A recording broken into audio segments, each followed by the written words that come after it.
Hello guys and welcome back to the channel. First off, let me say a massive thank you to everyone who bought in our Black Friday sales. Right now it's a couple of days after the Black Friday sale and we're trying to get as much out as possible. The only thing is, when you see this video, it's going to be quite some time away, I'd imagine. Hopefully not, but we never know. But today we've got something completely different in and a first for us. So we have this lovely i20N in for some development work.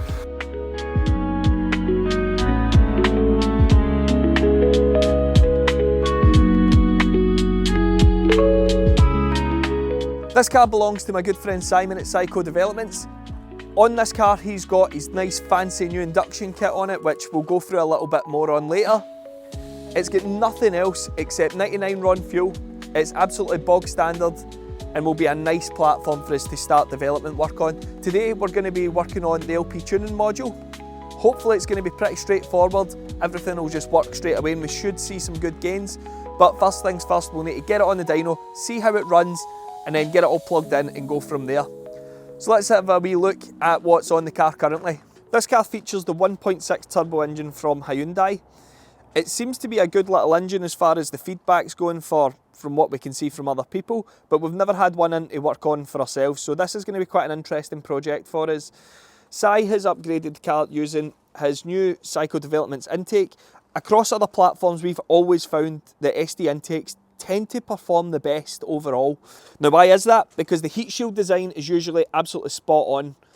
The intake filters are really well flowing. And one thing I particularly like about this induction kit is that there's very little hard pipe work. It's mainly silicone. Silicone is very good for keeping the heat out of the inside of that pipe. So this is going to be really good for cold air intake. And also we've got the feeds and stuff like that down there still. Nothing's blocked off. That should all feed and be able to get plenty of air from round about this area while trying to keep all the hot air off of all these kind of hot pipes that are round about. Now it's time just to get this onto the dyno, do a couple of base runs, see where we're at, and then we can start applying the tuning module, and if that all works hunky-dory, then we might even get a read of the ECU and start seeing if we can build up some tuning software for it.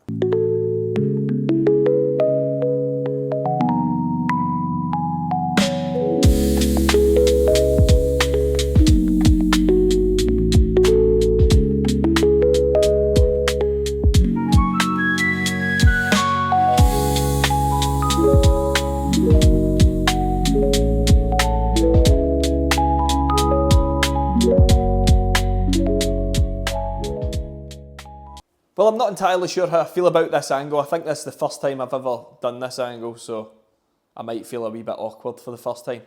Anyway, what we're going to have to do now is get it all strapped down, make sure everything's all good with the actual lubricants and stuff like that, and then we can do our base run, check out what we're doing just base power wise, see if this is giving us any extra over what the stock quoted figures are, which I'd imagine it's going to be just looking at it.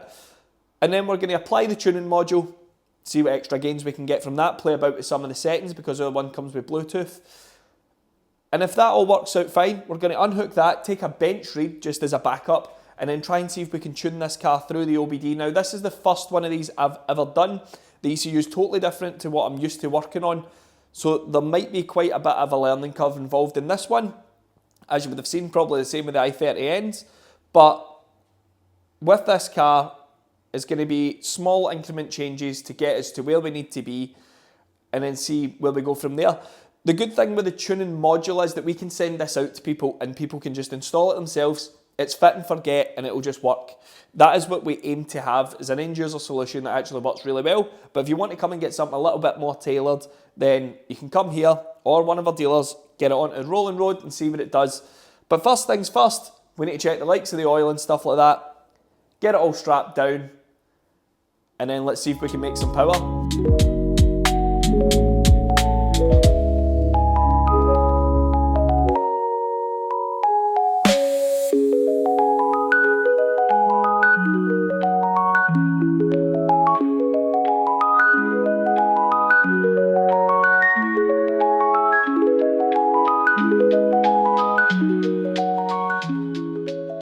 You will all just need to excuse the state of my dining room because I've got boxes and stuff in it, but that's because of the Black Friday sale. You guys know that we always try and do the best sale that we possibly can for that particular time of year.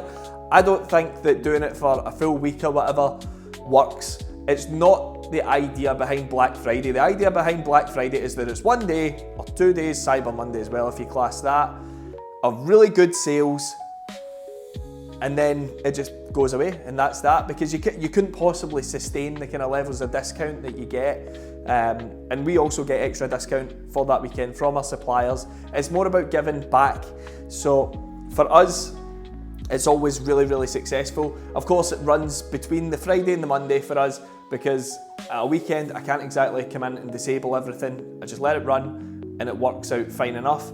But you'll tend to find that we'll add things during that particular sale time and stuff like that. But it is the only real mega sale that we do.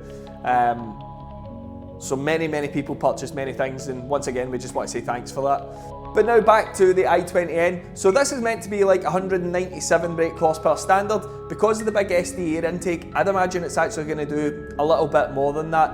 So we'll get the standard run in, see what it's going to do, and then I'll start stripping things down to install a tuning module. And if we need to make any changes to the actual mapping within the module, then that's what we're going to do. But a little bit on how that module works. So what it does is it intercepts sensor data and basically changes it. So the ECU thinks it's seeing one thing when actually it's seeing something else.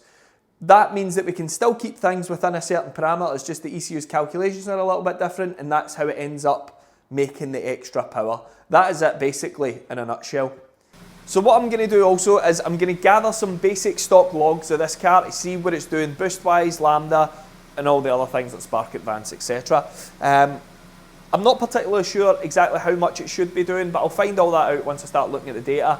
And then we can see what we can actually do from there.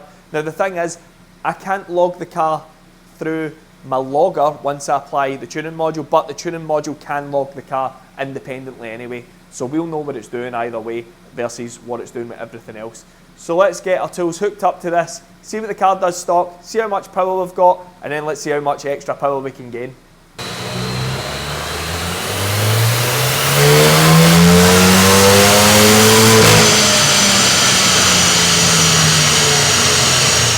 First few runs, the car did not disappoint. So we're seeing on this particular car with the modifications on it, 207 horsepower, 316 newton meters, and that's in a fourth gear pull as well. That is a good sign for us. So what we didn't see, because the first run was 201 or 202, because it was 201.9 and 311 newton meters. Once the car adapted after the second run, it made more power. So the good thing is we're not seeing heat soak, which a lot of people worry about with an open cone filter. That isn't the case on this. It's really, really well designed, and clearly it's all working as it should be, but we've got some extra power from the looks of it. The only problem is we can't do a back-to-back run with the standard intake on it so that we can find out exactly what's happening, but I'm pretty convinced that a lot of that will be down to just the intake on its own. Like I said, the silicone design is something I really like about this particular kit, and it looks pretty good too. You can't complain when you get a nice big bit of pipe work there, especially when it's all coloured like that. And the other good thing about this is it's really cost effective. There is less joins in this pipe work as well, which again reduces the turbulence, and just the flow is brilliant. So you've got this big funnel here, which funnels it all out and smooths it down. The only join you've got is here and here. That is it. Nothing in between. Absolutely spot on. Now all that's left is to install the tuning module and see how much extra power it gives us.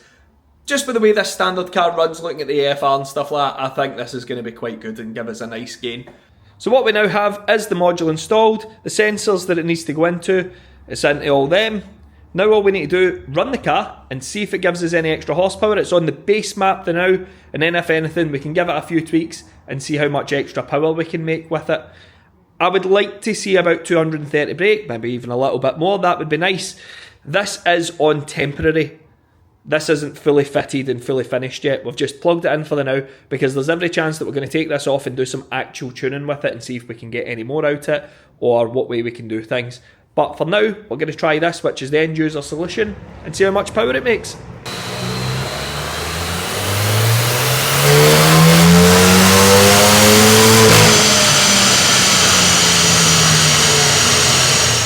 So just by plugging this box in, and I've not had to change anything, this just took 2 minutes just to plug it in, we have achieved 43 horsepower more in some areas. But as far as peak numbers goes, we have 238.6 brake horsepower, 239 if you want to round that up, and 358.6, so 359 Newton meters. Which in fairness is a great gain all round because it's pretty hassle free. The other thing is it's virtually undetectable, so you could just unplug this and take it off and no one would really be any the wiser. But it just ran, it just worked, and you're getting a good gain and it's hardly taking any time out of your day. It is a really, really good solution and has actually worked quite well.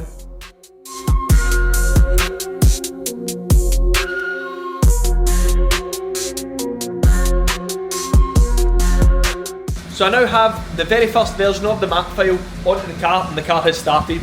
That is always the first fear. Whenever you're doing these sort of things and it's the first time doing something, it's like, is this going to start or is it just going to be dead?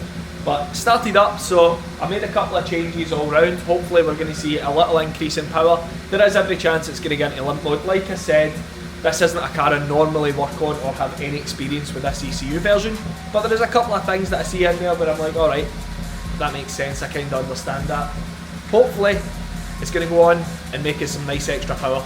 So unfortunately for today, I've ran out of time. Si really needs to get home, he's got a bit of a long journey to go, but as far as the tuning module goes, absolutely perfect, great gains, and well, the stage 1 map that I just written, now bear in mind with virtually no experience on this platform whatsoever, we managed to pick up 30 horsepower at the top end near enough, well 30 at the wheels, and across a decent wee bit, and I'll show you the graph on that a little bit later.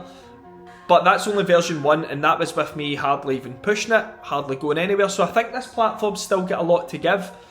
I just need more time on it, and I'm going to try and get another one of these in, and hopefully have it for a good couple of days, and really just work at it, get the software together, and start rolling out some stage 1s once we've done some testing.